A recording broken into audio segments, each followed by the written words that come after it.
Rinse and repeat of a weather pattern. I'm still tracking 90s and triple digits across West Texas, still with a few isolated storms that will last with us as we head in towards the weekend. So make sure you stay updated with the forecast and with any outdoor activities. Make sure you are taking those frequent breaks and also staying hydrated, as high pressure has been the name of the game, but we are seeing a bit more of a weak disturbance aloft as we see a little bit more of those blue colors. Those are some weaker upper level winds. That's helping bring an opportunity of a few isolated showers to start off your morning, especially in the portions of Eddy and Lee County, a very isolated over towards our southern counties with a little bit more light to moderate downpours trying to push in towards the northern big country right now over into near the Snyder region. But we can see it is fairly isolated in nature. So that means most of us are going to fall onto the drier side this morning, but you could see a couple raindrops on your windshield for our northern counties as we're all waking up with a mix of 70s and 80s this morning, as we'll keep that 10% coverage of rain for your morning, but we'll make it near the upper 90s and triple digits again for your afternoon and evening, where we'll have that low opportunity of more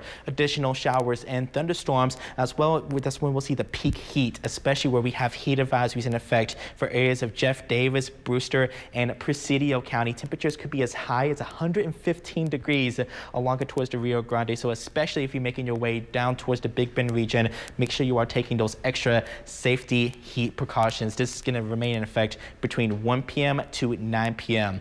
We'll top out around 102 in Midland today, 101 in Odessa, triple digits. I think we'll get there into Abilene, Winters, San Angelo, Sterling City, as well even into Snyder, as we'll be able to continue with those breezier conditions. That's going to stick with us, especially in some of the stronger storms we could see today. I'm tracking about a 30% coverage of a couple showers and storms that could try to be onto the strong side with some gusty winds between 50 to possibly 60 miles per hour, and even some small hail and some brief periods of heavy rainfall, and activity will slowly fizzle out as it moves from the west towards the east. So I think we'll have a mix of sun and clouds for your afternoon. Between 2 to 4 p.m. we'll see a couple storms initiate towards the higher terrain and try to push off towards the east only if they're able to hang on to that strength as we head in towards your evening hours in the basin. This is what it could look like around 7 p.m. if those storms hang on strength, but overall I think it's going to be very isolated in nature with activity fizzling out by your evening hours. And I do anticipate heading into Saturday, it's going to be a rinse and repeat, just another hot,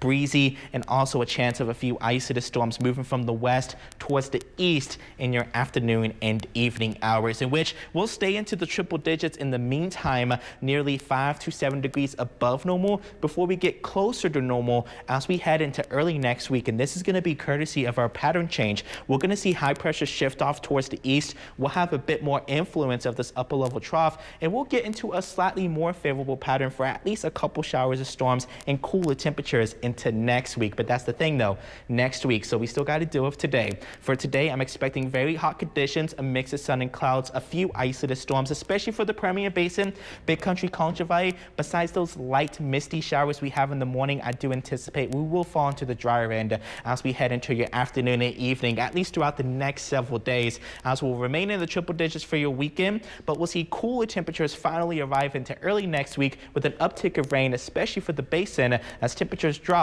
into the low to middle 90s. Victor.